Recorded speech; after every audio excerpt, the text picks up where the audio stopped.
Assalamualaikum dan salam sejahtera. Kalian ambil di sini daripada Forex Sebenar. Pada video ni saya nak buat analisis USD Canadian Dollar, USD CAD. Sekarang pukul 8.30 malam 18 Mei 2017. Saya menjangkakan trend downtrend akan berterusan. Jadi kita akan target untuk sell. Kalau kita tengok movement dia pun makin lama makin turun mencipta lower low. Jadi macam mana kita nak tahu? Sekarang ni arah kita jangka dia akan turun sebab trend dah memang down. Kemudian kita nak cari di mana kawasan terbaik untuk kita sell.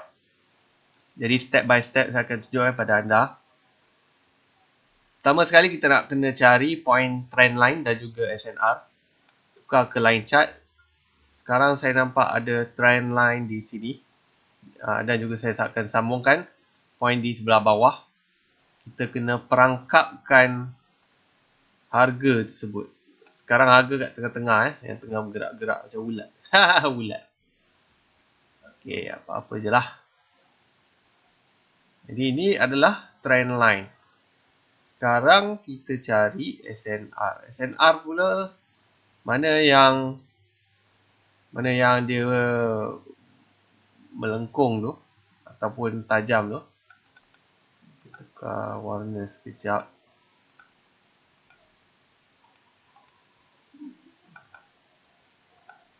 Jadi di sini dah letak je line dekat mana yang dia ada U-turn tu. U-turn dan juga N-turn, huruf N. Ni lawa lah ni. Okay, ada satu lagi yang saya akan letakkan di sini.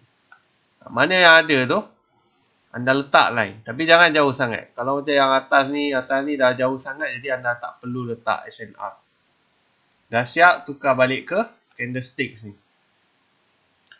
Selalunya saya akan adjust ke open dan close. Saya tak akan letak dekat shadow. Style saya suka letak dekat open close. Dan saya akan genapkan ke nombor genap 5 pips. Macam contoh sini 92. Saya tak akan letak 92. Saya akan letak di 90 ataupun 95. Kita tengoklah dekat mana perselisihan terbaik Okey. Saya akan letak di 90. 3675 tadi tu yang ni dan di sini adalah di bawah ni. Untuk yang ni anda kena adjust sehingga dia berada di bawah open close tu. Okey. Anggarannya di sini. Okey, disebabkan dia terlebih kat sini jadi saya naikkan lah 3650 je lah. Okey, kalau biasanya orang tengok sebab kat sini dah ada rejection. Saya zoom in sekejap. Okey, kat sini dah ada rejection candlestick. Nampak candlestick merah ni.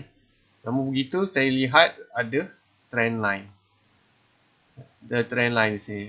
Apa yang kita nak ialah confluence. Kalau dia ada trend line, touch upper trend line, lepas tu dengan upper resistance, resistance, dengan resistance dan lagi cantik.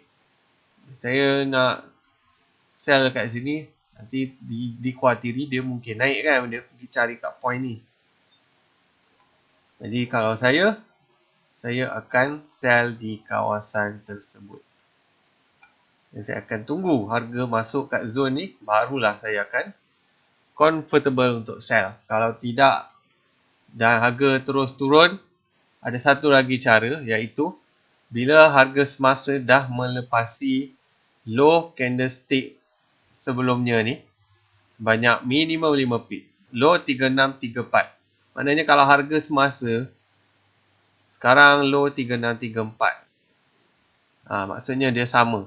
Kalau harga semasa ni turun pergi 3629 iaitu at least 5 pip di bawah low candlestick tersebut, barulah saya akan buat kesimpulan yang reversal berlaku di sini dan bukannya di atas ni.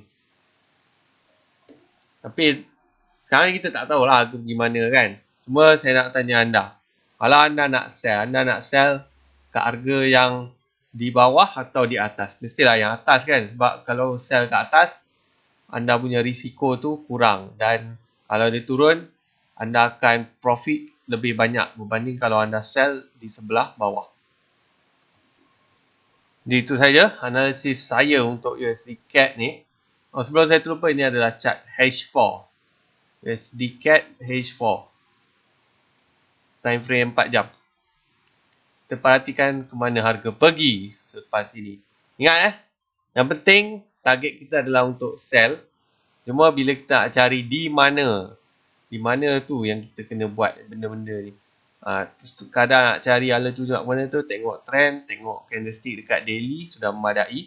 Itu dalam teknik forex sebenar ada ajar. Okey, kita sambung nanti. Saya akan update result dia.